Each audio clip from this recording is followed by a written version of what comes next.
The first Imperial supply ship disappeared on a Tuesday.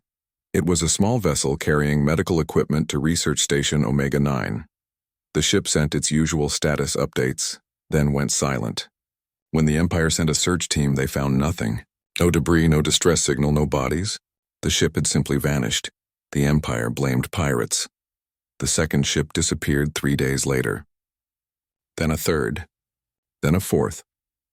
By the time the Empire realized these were not random attacks, Taiyang and his crew had already intercepted 7 supply vessels.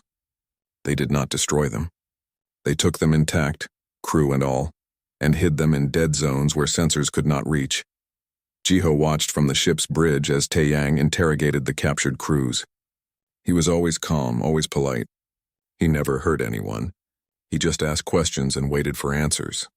Somehow that was more frightening than violence would have been. Where were you taking those supplies? Taiyang asked a Vrenth pilot. Research Station Omega-3. The pilot clicked nervously. What kind of research? I do not know.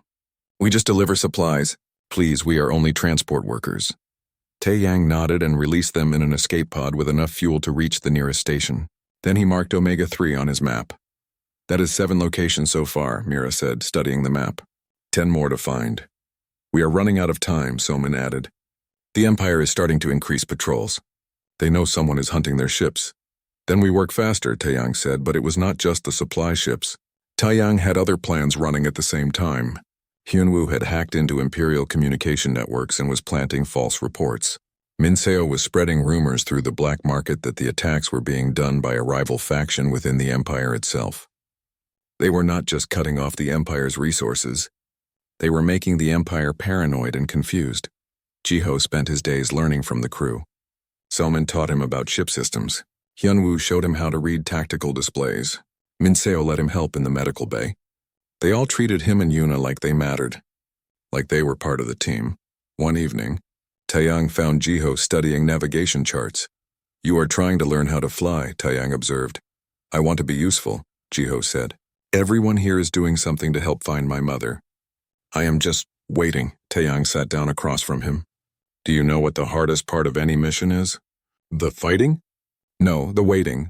Any fool can pull a trigger, but waiting while others fight, trusting them to do their job, not letting fear make you do something stupid, that takes real strength. He paused. Your mother would be proud of you. Both of you. You do not know that, Jiho said quietly. Yes, I do. I have seen what you gave up to come here. Your home, your safety, everything. Most people would have just accepted the loss. But not you. You came to find the Boogeyman because you believed your mother was worth saving. Taiyang's expression was sad. She is lucky to have children like you. Before Jiho could respond, alarms blared through the ship. We have a problem. Soman's voice came over the speakers. 3 Imperial warships just dropped out of hyperspace. They are heading straight for us. Everyone rushed to the bridge. The displays showed 3 large ships approaching fast. They were not supply vessels. These were military craft armed and dangerous. They found us, Hyunwoo said. Someone must have talked. Or they have been tracking the supply ships we captured, Mira added. Taiyang studied the tactical display, his face calm. Somin, can we outrun them? Not all 3. Maybe 1, but not 3. Then we do not run. Taiyang began entering commands into the weapons console. Hyunwoo, remember that old trick we used on Kepler Station? Hyunwoo grinned. The ghost ship maneuver? That is insane. It barely worked the first time. Do we have a better option? No, Hyunwoo admitted. He started working on his console. Give me 2 minutes. Jiho watched as the crew moved with practiced efficiency. Nobody panicked. Nobody argued. They just did their jobs. What is the ghost ship maneuver?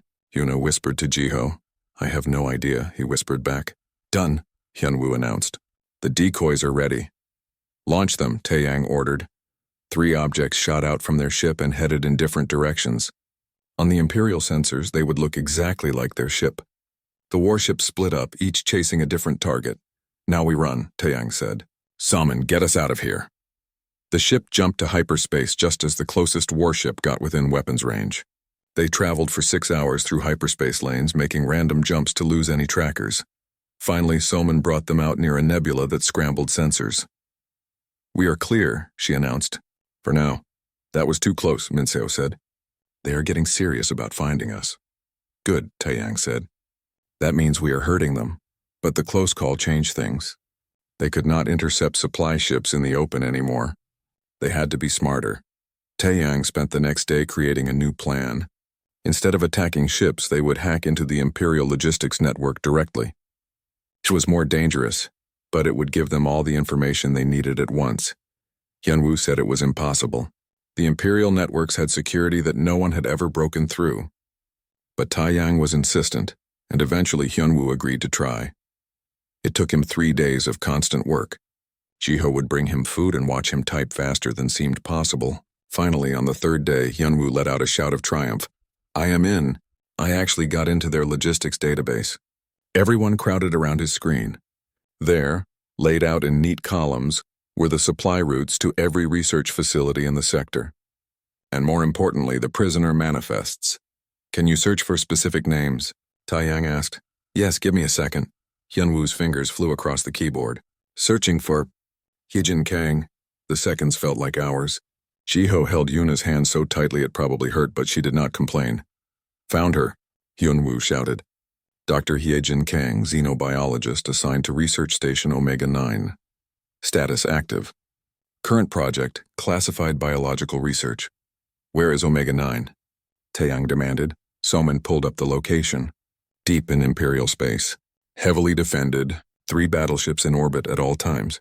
Automated defense grid. Garrison of 5,000 soldiers. Of course, Mira muttered. It could not be an easy one. But Taeyang was reading something else on the screen. His face had gone pale. What is wrong? Jiho asked. The project details, Taeyang said quietly. They are forcing your mother to develop biological weapons.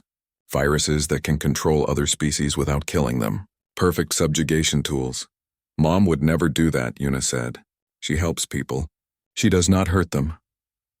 The notes say she has been uncooperative, Hyunwoo said, reading further. Multiple disciplinary actions administered. Current status. Decreased efficiency due to physical condition. Jiho felt his blood go cold. What does that mean? Nobody answered. They did not have to. Jiho understood. They were hurting his mother, torturing her to make her cooperate. How long do we have? Taeyang asked. Hyunwoo checked the records. If the pattern holds, they will move her to a different facility in 2 weeks. Once they do that, we might never find her again. 2 weeks, Taeyang repeated. He looked at the tactical display showing Omega-9's defenses. That is not much time to plan an assault on the most defended research station in the sector. Can we do it? Mira asked. Taeyang was quiet for a long moment. Then he smiled. It was a terrible smile, full of dark promise. The Empire thinks Omega-9 is impregnable. They think 3 battleships and 5,000 soldiers make them safe. They think nobody would be crazy enough to attack them directly. He looked at his crew. Let us show them what happens when you take something from a human's family. You have a plan? Soman asked. The beginning of one. We cannot fight 3 battleships directly, but we do not have to. We just need them out of the way long enough to get onto the station. Taeyang pulled up the schematics. We have 2 weeks to turn an impossible mission into a difficult one. Let us get to work. Jiho looked at the image of Omega-9 on the screen. It looked like a fortress, bristling with weapons and shielding. But somewhere inside his mother was waiting. She was hurt and scared and being forced to create weapons. We are coming, Mom, Jiho whispered. Just hold on a little longer. Taeyang overheard him. He put a hand on Jiho's shoulder. She will hold on, Taeyang said with certainty. Your mother is strong. She raised 2 kids who crossed the galaxy to find help. She is stronger than the Empire knows. And in 2 weeks we are going to remind the Empire why they should fear humanity. Mira took them deeper into the station, away from the crowded markets and busy docking bays. The corridors here were darker, quieter. The people they passed looked dangerous, with weapons on their belts and scars on their faces. Stay between me and the wall, Mira told them. Do not make eye contact with anyone. They walked for nearly 20 minutes before Mira stopped at a door marked with symbols Jiho did not recognize. She knocked 3 times, paused, then knocked twice more. Mira? A voice called from inside. That you? It is me, Daehyun. I need transport. The door opened. A human man stood there, younger than Mira, with nervous eyes. He looked at Jiho and Yuna with surprise. You are bringing kids into this sector? Daehyun asked. They need to get to Nova Refuge, Mira said. Dahyun's eyebrows went up. Nova Refuge? That is deep in human space. That is where soldiers go to die. I know what it is, Mira said calmly. Can you take us or not? Dahyun looked at the children again. Then he sighed. Yeah, okay. But it will take 4 days. And if anyone asks, I never saw you. The ship to Nova Refuge was much nicer than the broken compass. It was small but clean, and the engines hummed smoothly. Dahyun was quiet during the journey, spending most of his time in the cockpit. Mira stayed with Jiho and Yuna, teaching them basic human phrases and telling them what to expect. Nova Refuge is not like other human worlds, she explained. It is where we send people who cannot live in normal society anymore. Soldiers who have seen too much. Operatives who did things they cannot forget. They are not bad people, but they are broken. And this Reaper? Yuna asked. He is one of them. Mira's expression darkened. Taeyang Song was the best soldier I ever knew. Special forces trained for impossible missions. He could speak 12 languages, pilot any ship, and survive in any environment. But something happened on his last mission. Something classified. When he came back, he was different, empty. 6 months later, he disappeared. Last I heard, he was on Nova Refuge trying to drink himself to death. Why are we going to him if he is like that? Jiho asked. Because when Taeyang Song decides to do something, nothing in the galaxy can stop him, Mira said. Not the Empire, not death, not even himself. If we can make him care about finding your mother, she has a chance. Nova Refuge looked like a place where hope went to die. The planet was gray and rocky with thin atmosphere and weak sunlight. The single city was built into a canyon, all dark metal and flickering lights. As they walked through the streets, Jiho saw humans everywhere, all of them with the same look in their eyes. Loss, guilt, exhaustion. Mira led them to a bar at the edge of the city. The sign above the door was broken and the windows were dirty. Inside, it was dark and smelled like alcohol and regret. A man sat alone at the far end of the bar. He wore old military pants and a black shirt. His hair was dark and messy and he needed a shave. He stared at the glass in front of him like it held all the answers to questions he could not ask. Taeyang, Mira said quietly. The man did not look up. Go away, Mira. I need your help. No. I have 2 kids here who traveled halfway across the galaxy because they think humans can do the impossible. Then they are stupid, Taeyang said. He still had not looked at them. Go away. Mira glanced at Jiho and Yuna, then back at Taeyang. Their mother was taken by the Empire. Collection ship. 3 weeks ago. Taeyang's hand tightened around his glass. Not my problem. Taeyang, I said no. Finally, he looked up. His eyes were dark and empty. I am done fighting. I am done with missions. I am done with saving people. Every time I try, more people die. So no, Mira. Find someone else. Yuna stepped forward before Jiho could stop her. She pulled out a photo from her bag and placed it on the bar in front of Taeyang. This is our mother, she said. Her voice shook, but she kept going. Her name is Dr. Heejin Kang. She is a xenobiologist. She was trying to cure diseases that kill people from different species. She was making the galaxy better. And the Empire took her because they want to use her knowledge to make weapons. Taeyang looked at the photo. His jaw tightened. She told us to be strong, Yuna continued. She told us to take care of each other. But I do not know how to be strong when she is gone. I do not know how to stop being scared every night that we will never see her again. I do not know how to... Her voice broke. Tears ran down her face. Jiho put his arm around her shoulders. We are not asking you to be a hero, Jiho said to Taeyang. We are just asking you to help us find our mother. Please, you are human. You are supposed to be the strongest species in the galaxy. You are supposed to be the ones who never give up. Please do not give up on us. Taeyang stared at the photo for a long time. His hand shook slightly. When he spoke, his voice was rough. How long ago did they take her? 3 weeks and 4 days, Jiho answered immediately. The Empire has 17 research facilities and 47 labor camps in this sector, Taeyang said quietly. Finding one person among thousands of prisoners is almost impossible. Even if we found her, getting her out would require going through Imperial security. Ships, soldiers, automated defenses. It would be the hardest mission anyone has ever attempted. So you cannot do it, Jiho said, trying to keep the disappointment out of his voice. I did not say that, Taeyang said. He looked up at them, and for the first time something flickered in his eyes. something that was not quite dead yet. I said it would be almost impossible, but humans do not really care about the odds. He picked up the photo and studied it more carefully. Your mother? She looks Korean. Like me. She was born on Seoul Colony, Yuna said. She used to tell us stories about the old country, about Earth, about Korea. Something in Taeyang's expression softened. Just for a moment. Then it was gone, replaced by cold calculation. I will need a ship, he said. A good one, not some smuggler trash. I will need weapons, ammunition, medical supplies, money for bribes. And I will need a crew. People I trust. I can get most of that, Mira said. How long? Taeyang asked. 2 days, maybe 3. Taeyang nodded slowly. He stood up and Jiho realized how tall he was. How he moved like violence was just sleeping under his skin, waiting to wake up. All right, Taeyang said. I will find your mother. But you need to understand something. This will not be clean. This will not be legal. When the Empire realizes what we are doing, they will send everything they have to stop us. A lot of people might die. Maybe even me. We understand, Jiho said, do you? Taeyang looked at them both. Because once we start this, there is no stopping. Even if you change your mind, even if you get scared, I will keep going until your mother is free or I am dead. I need to know you can live with that. Jiho thought about his mother being dragged from their home.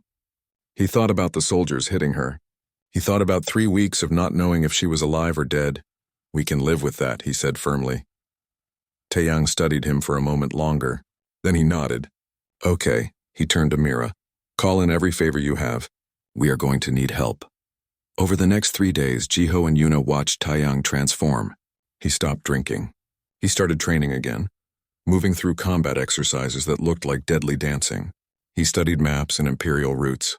He made plans and backup plans and plans for when the backup plans failed. Mira brought in other humans. There was Soman, a pilot who could fly through asteroid fields blindfolded. Hyunwoo, a weapons expert with a dark sense of humor. Minseo, a medic who had saved hundreds of lives. Each of them had their own reasons for hating the Empire. Each of them was willing to die for those reasons. On the 3rd day, Taeyang gathered everyone in a warehouse on the edge of the city. He had maps spread across a table showing imperial territories.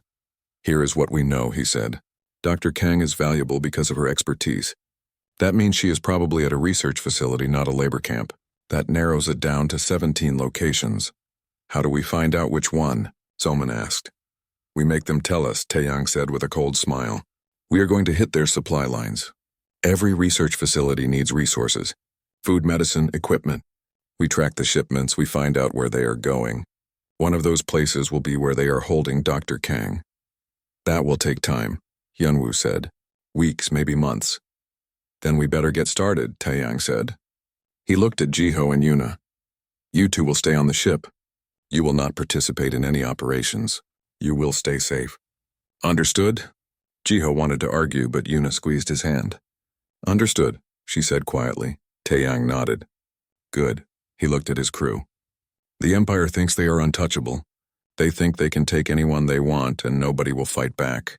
Let us show them they are wrong, Mira smiled. It was not a nice smile. So what do we call this operation? Taeyang looked at the photo of Dr. Kang that Yuna had given him. He had kept it, Jiho noticed. It was tucked into his jacket pocket. Operation Ghost Mother, Taeyang said quietly, because we are going to haunt the Empire until they give her back. It took them 3 days to sell everything. Their home went first. A Callan family bought it for less than it was worth, but Jiho did not argue. He needed money more than he needed pride. Next came their mother's research equipment, the furniture, and the few pieces of jewelry their father had left them before he died. Yuna cried when they sold her piano. Heejin had saved for 2 years to buy it for her birthday, but Yuna dried her tears and helped Jiho pack the rest of their belongings into 2 small bags. Mom would understand, she said. Jiho hoped she was right. They found help from an unexpected source. Krell was a Vrenth merchant who ran a small shop near the spaceport. He had bought some of their mother's equipment, and when Jiho mentioned they needed transport to the quarantine zone, Krell's antennae twitched with surprise. The Earth sector? Krell clicked his mandibles nervously. That is forbidden. Very dangerous. Why would 2 younglings want to go there? We need to find a human, Jiho said simply. Krell studied them both for a long moment. Then he made a sound like wind through grass, which Jiho had learned meant a Vrenth was thinking hard. Your mother was taken in the collection, Krell said. It was not a question. Yes. And you think a human can help you get her back? Yes. Krell was quiet again. Then he said, I had a clutch made. Sister, you would call her. The Empire took her 12 cycles ago. I never saw her again. He turned away and began sorting through items on a shelf. There is a smuggler ship leaving tomorrow. The captain is a thrall named Rax. He is not honest, but he is greedy. If you pay him, he will take you. How much? Jiho asked. Krell named a price. It was exactly how much money they had left. They met Captain Rax at the spaceport at midnight. He was a massive creature, nearly 3 meters tall with 4 arms and skin like rock. He smelled like sulfur and old metal. You are the ones going to the quarantine zone, Rax rumbled. He looked them up and down. You do not look like you would last 1 day in that region of space. We just need passage, Jiho said. We have your payment. Rax laughed, a sound like grinding stones. You have half the payment now. The other half when we arrive. Standard smuggler terms. If you die on the way, I keep what you paid already. Agreed? Jiho looked at Yuna. She nodded. Agreed. The ship was called the Broken Compass, and it looked like it might fall apart at any moment. The hull was patched with welded metal plates, and the engines made a sound like something was dying inside them. Rax had a crew of 5 others, all different species, all looking like they had stopped caring about life long ago. The journey took 3 weeks. They traveled through the forgotten parts of the galaxy, stopping at stations that did not appear on any official maps. Jiho and Yuna stayed in a small cargo hold that smelled like chemicals and something dead. They ate protein paste from tubes and tried not to think about what might happen if the ship broke down in deep space. During the long hours of travel, Jiho read everything he could find about humans. Most of it was secondhand stories, rumors, and propaganda. But some patterns emerged. Humans had been traveling space for only 200 years. But in that time, they had made themselves known. They did not build empires. They did not try to conquer others. They just wanted to be left alone. But when someone tried to force them into submission, humans responded with shocking violence. One story stayed with Jiho. A human colony had been attacked by pirates. The pirates killed 23 humans and took their supplies. The humans hunted down every single pirate ship. It took them 4 years, but they found every pirate who had been involved. Not one survived. The galaxy learned a lesson. Leave humans alone, or they will make sure you regret it forever. Yuna read different stories. She liked the ones about human kindness, about how humans adopted orphaned aliens as their own children, about how human doctors would work themselves to death, trying to save patients from other species, about how humans love deeply and fiercely. They sound lonely, Yuna said one night. All those stories about humans. They always sound like they are alone against the galaxy. Maybe they are, Jiho said. Maybe that is why they fight so hard. Finally, they reached the edge of the quarantine zone. There was no physical barrier, but every navigation system in the galaxy marked it clearly. Beyond this point, you entered human space at your own risk. Rax stopped the ship just outside the boundary. This is as far as I go, he announced. There is a station ahead. New Haven. It is neutral territory, technically not inside the quarantine zone, but humans use it. If you want to find one, that is where you go. You said you would take us all the way, Jiho protested. I said I would take you to the quarantine zone. Here it is. Rax held out one massive hand. The rest of your payment now, they had no choice. Jiho handed over their remaining money. Rax counted it carefully, then pointed to an escape pod. That will get you to the station. Probably. The beacon still works. Probably, Yuna asked in a small voice. Rax shrugged with all 4 arms. I am a smuggler, not a charity service. Good luck, younglings. You will need it. The escape pod was tiny and cold. Jiho and Yuna strapped themselves into the 2 seats and Jiho pressed the launch button. The pod shot away from the broken compass with enough force to make them both gasp. Through the small window, Jiho could see the station. New Haven looked like someone had built a city out of spare parts and welded it to an asteroid. Lights flickered across its surface and ships of all sizes docked at its many ports. The pod's automatic systems took them toward a docking bay. As they got closer, Jiho saw something that made his heart beat faster. One of the ships docked at the station had markings he recognized from his mother's files. Earth symbols. Human writing. We made it, Yuna breathed. We actually made it. The pod landed with a rough bump. The door hissed open and cold air rushed in. Jiho and Yuna grabbed their bags and stepped out onto the station. New Haven was loud and chaotic. Dozens of species walked through the corridors, all of them looking like they were running from something. Signs were written in multiple languages. The air smelled like ozone and spilled alcohol. Stay close to me, Jiho told Yuna. They walked through the station looking at every face, trying to find a human. Most beings ignored them. A few stared with curiosity. No one offered help. Then Jiho heard it. Someone speaking a language he recognized from the audio files. English. The human language. He followed the sound to a large room filled with tables and chairs. A bar, he realized. And sitting at the bar wearing a worn military jacket was a human woman. She had dark hair tied back from her face. Her skin was brown and her eyes were sharp and watchful.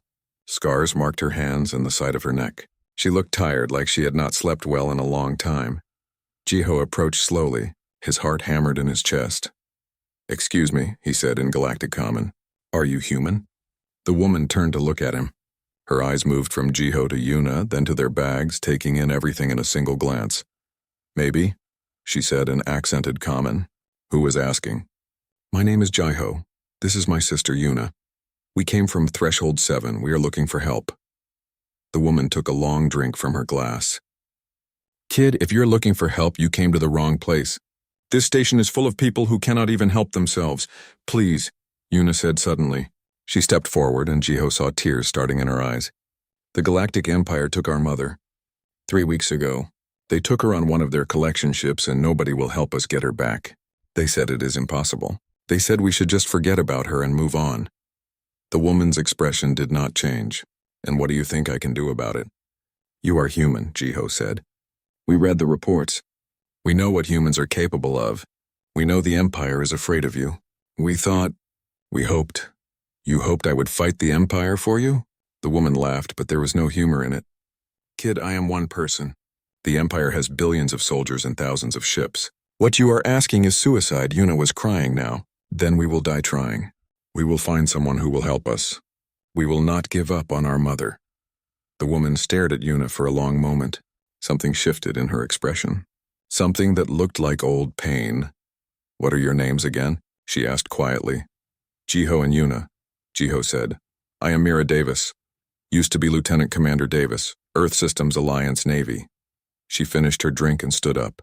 "I cannot help you, but I might know someone who can." "Really?" Hope flared in Jiho's chest. "Really," Mira said. "But I should warn you. The person I am thinking of is not a good man. He is violent, haunted, and dangerous. If you ask for his help, there is no going back. He will burn the galaxy down to keep his word. Do you understand?" Jiho looked at Yuna. She wiped her tears and nodded. "We understand," Jiho said. "We need him." Mira studied them both. Then she sighed. "All right. Come with me. We are going to find the Reaper." The ships came at dawn. Jiho was making breakfast when he heard the low hum that made the windows shake. He looked up from the stove and saw his younger sister Yuna standing at the window, her face pressed against the glass. "Jiho," she whispered. "What are those?" He crossed the small kitchen and looked out. 3 massive ships hung in the pale morning sky above their colony. They were black and smooth, shaped like teardrops, and they blocked out the rising sun. Jiho had never seen anything so big that could fly. "Imperial collection vessels," their mother said from behind them. Dr. Hyejin Kang stood in the doorway of her bedroom, still in her sleep clothes, but her face was already tight with worry. "Get dressed. Both of you, quickly." But it was already too late. The transport pods dropped from the ships like rain. They hit the ground all over the colony and soldiers poured out. They were not human. They stood on 2 legs like humans, but their skin was gray and scaled and their eyes had no whites in them. They wore black armor that seemed to drink in the light. Jiho grabbed Yuna's hand. "Mom, what do they want?" "Specimens," Hyejin said quietly. She moved to the window and closed the curtains. "They take people from the rim worlds. For research. For labor camps. For whatever they need." She turned to her children and Jiho saw something in her eyes he had never seen before. Fear. "Listen to me very carefully. Stay quiet. Stay hidden. Do not go outside. Someone screamed in the street below. Then another scream. Then more. Yuna started to cry and Jiho pulled her close. He was 17 years old. He was supposed to protect his sister. But he did not know how to protect her from this. The door exploded inward. 3 soldiers stood in the doorway. One of them held a device that glowed blue. It pointed at Hyejin. Dr. Hyejin Kang, the soldier said in a flat, mechanical voice. Xenobiologist. Specialist in cross-species pathology. You have been selected for collection. You will come with us. No, Hyejin said. She stepped between the soldiers and her children. I am a citizen of Threshold 7. I have committed no crime. You have no right. The soldier hit her. Not with his hand, but with something that made the air crack. Hyejin fell to the floor and Jiho screamed. He tried to run to her, but one of the other soldiers grabbed him. The grip was like iron. Mom! Yuna shrieked. I am coming peacefully, Hyejin said quickly, pushing herself up. Blood ran from her nose. I will go with you. Just please leave my children alone. The soldier with the device looked at Jiho and Yuna. For a long moment, nobody moved. Then the soldier nodded. The juveniles are not on the collection list. They may remain. 2 soldiers grabbed Hyejin by her arms and pulled her toward the door. She did not fight them. She looked back at her children and Jiho saw her trying to be brave for them. I love you both, she said. Be strong. Take care of each other. I will. They dragged her out before she could finish. Jiho pulled free from the soldier holding him and ran to the door. He watched them take his mother down the stairs and into the street. Other people from the colony were being taken too. Humans, Vrenth, Callans, and others. All of them were crying or screaming or fighting. None of it mattered. The soldiers loaded them into the transport pods. Hyejin looked up once and Jiho saw her mouth move. She was saying something, but he could not hear her. Then the pod doors closed and the pods lifted into the sky. Yuna came to stand beside him. She was not crying anymore. She just watched the pods disappear into the collection ships. They took Mom, she said in a small voice. I know. Are they going to bring her back? Jiho did not answer. He did not know what to say. The ships left as quickly as they came. By midday they were gone and the colony was quiet. 37 people had been taken. 37 people who would never come home. The Vrenth overseers came that afternoon. They were insect-like beings with too many legs and clicking mouths. They gathered the remaining colonists in the square and made an announcement. We regret this incident, the lead overseer said. Its voice came from a translator box around its neck. The Galactic Empire has the right to collect specimens from rim worlds. This is law. We cannot interfere. We cannot challenge them. Any attempt to do so would result in sanctions against our entire colony. We must accept this reality. What about the people they took?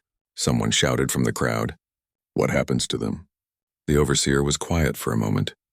Then it said, they are gone. That is all we can know. The crowd began to shout and cry, but the overseers just walked away. That night, Jiho could not sleep. He sat at his mother's desk and looked through her research notes. She had been studying alien diseases, trying to find cures for illnesses that affected multiple species. Her work was important. That was why they took her. He found something strange in one of her files. It was marked Classified Earth Research. Inside were reports about a species called humans. But not the humans from the colony. These were different humans. Original humans, from a planet called Earth.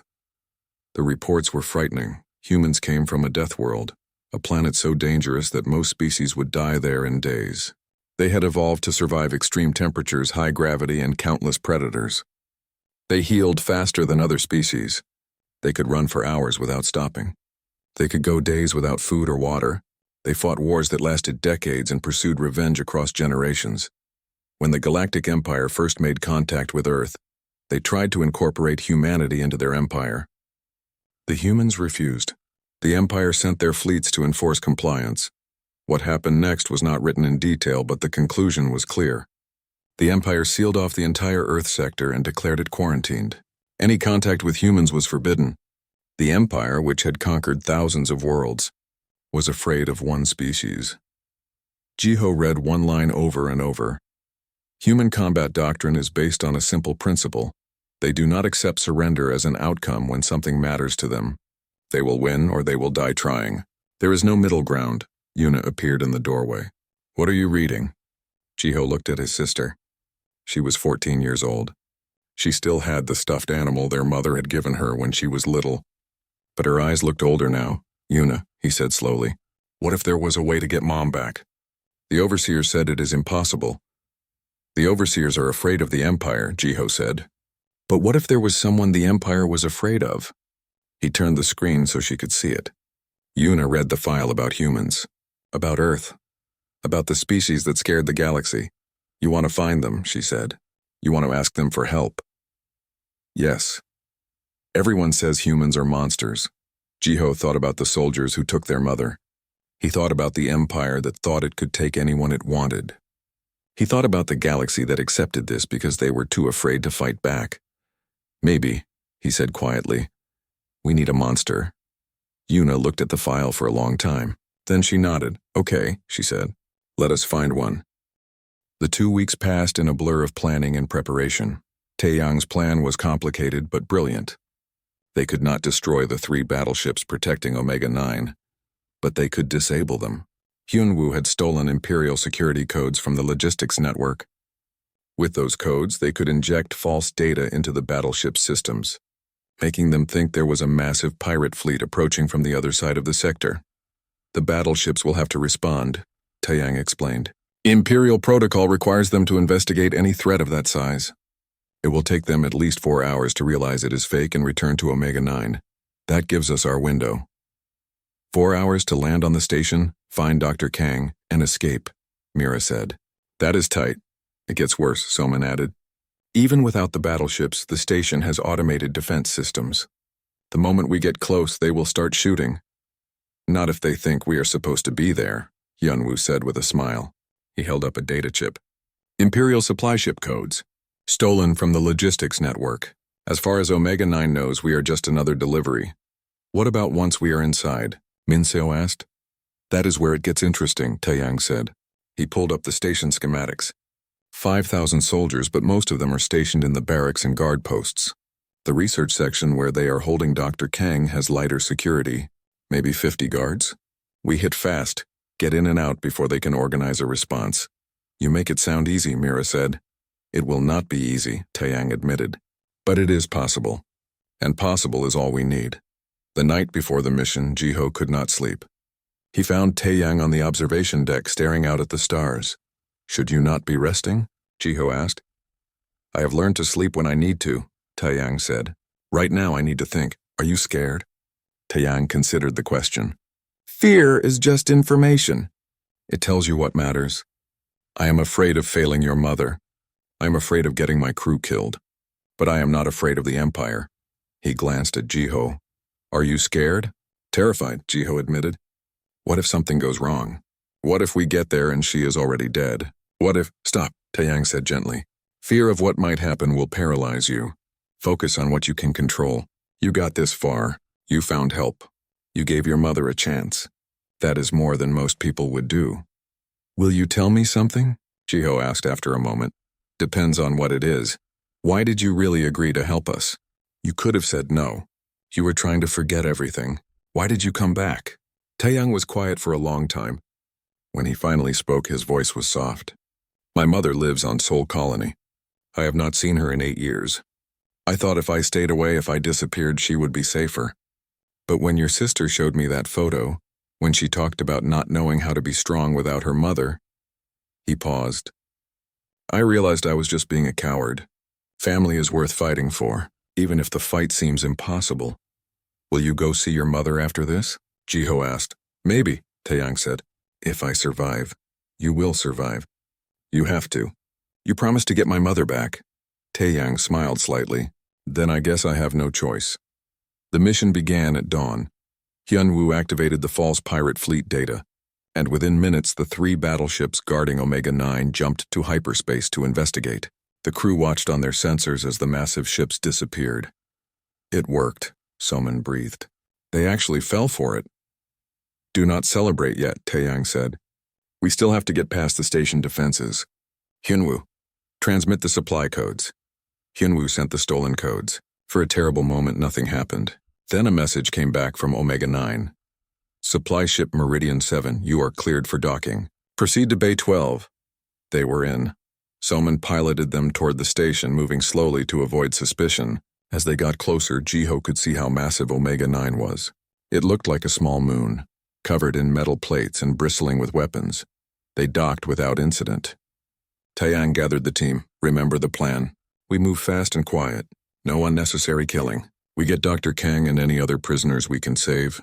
Then we leave. If we are not back at the ship in 3 hours, Soman leaves without us. Understood? Everyone nodded. Jiho, Yuna, you stay here with Soman, Taeyang ordered. Keep the ship ready to launch. But Jiho started to protest. No arguments.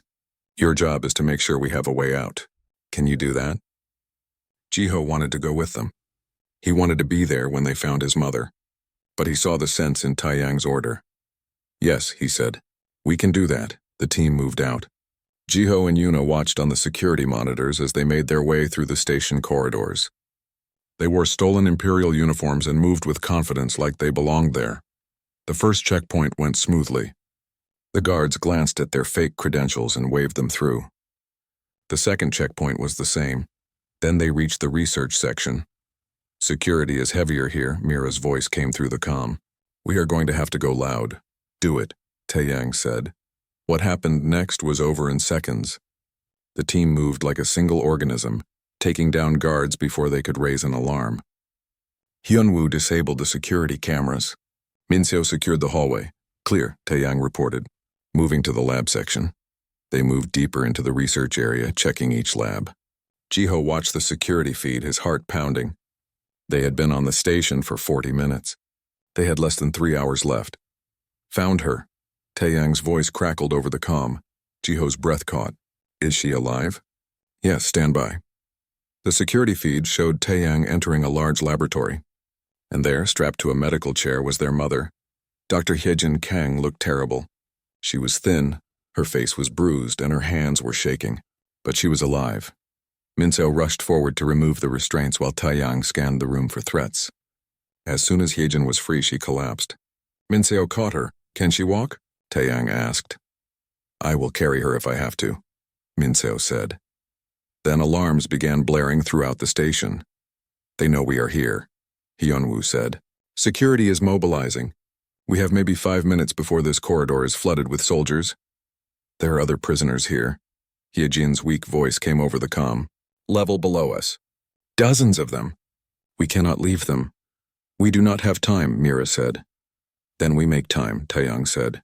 There was steel in his voice. Hyunwoo, can you unlock the holding cells from here? Yes, but it will alert every guard in the facility. Do it anyway. You are insane, Mira said. But she was smiling. Hyunwoo worked his magic. Throughout the lower level, cell doors began opening. Confused prisoners stumbled out looking for escape routes. This way, Taeyang broadcasted on the general comm. Follow the emergency exit signs. Get to the docking bays. The station erupted into chaos. Guards tried to contain the escaping prisoners, but there were too many of them. In the confusion, Taeyang's team made their way back toward the docking bay. But they were not going to make it. A squad of Imperial soldiers blocked the corridor ahead. Behind them, more soldiers were coming. They were trapped. Somin, we need an exit, Taeyang said into his comm. On the ship. Somin looked at the controls. Then she looked at Jiho and Yuna. Hold on to something, she said. She fired up the ship's weapons and blew a hole in the side of the docking bay. Alarm screamed. Air rushed out into space and emergency barriers slammed down. There is your exit, Somin shouted. Move! Taeyang's team ran. They dragged Hyejin with them, along with a dozen other freed prisoners. Imperial soldiers fired at them, but Mira and Hyunwoo provided cover. They reached the ship and piled in. The moment everyone was aboard, Somin launched. The station's automated defenses fired at them, but Somin flew like a demon, dodging and weaving through the weapons fire. Explosions rocked the ship. The battleships are returning, Hyunwoo warned. They figured out the pirate fleet was fake. How long until they get here? Taeyang asked. 3 minutes. Then we have 3 minutes to get to hyperspace, Somin said through gritted teeth. The ship shook as weapons fire hit their shields. Warning lights flashed across every console. But Somin kept flying, kept dodging, kept pushing the ship beyond its limits. Jiho held Yuna as they were thrown around the cabin. Through a viewport, he could see Omega-9 growing smaller behind them. "Hyperspace in 10 seconds, Soman announced. 9, 8, 7. One of the battleships appeared on their sensors. 5, 4. The battleship fired. 3, 2. The shot hit their rear shields, nearly overloading them. 1. The ship jumped to hyperspace, and everything went quiet. For a long moment, nobody moved. Then Minseo spoke. "Is everyone alive?" One by one, everyone confirmed they were okay. Banged up but alive. Jiho and Yuna rushed to the medical bay where Minseo had taken their mother. Hijin was lying on a cot, awake but exhausted. When she saw her children, tears ran down her face. "Jiho? Yuna, how did you? What are you?" "We came to get you, Mom," Yuna sobbed, throwing herself at her mother. Hijin held both her children, crying and laughing at the same time. "You crossed the galaxy for me. You found humans. You did the impossible." "We had help," Jiho said, looking at Taeyang in the doorway. Hijin looked at Taeyang. "Thank you. I do not know how to repay." "You do not have to repay anything," Taeyang said quietly. "Your kids did that already. They taught me something I'd forgotten." He smiled slightly. "Family is worth any risk.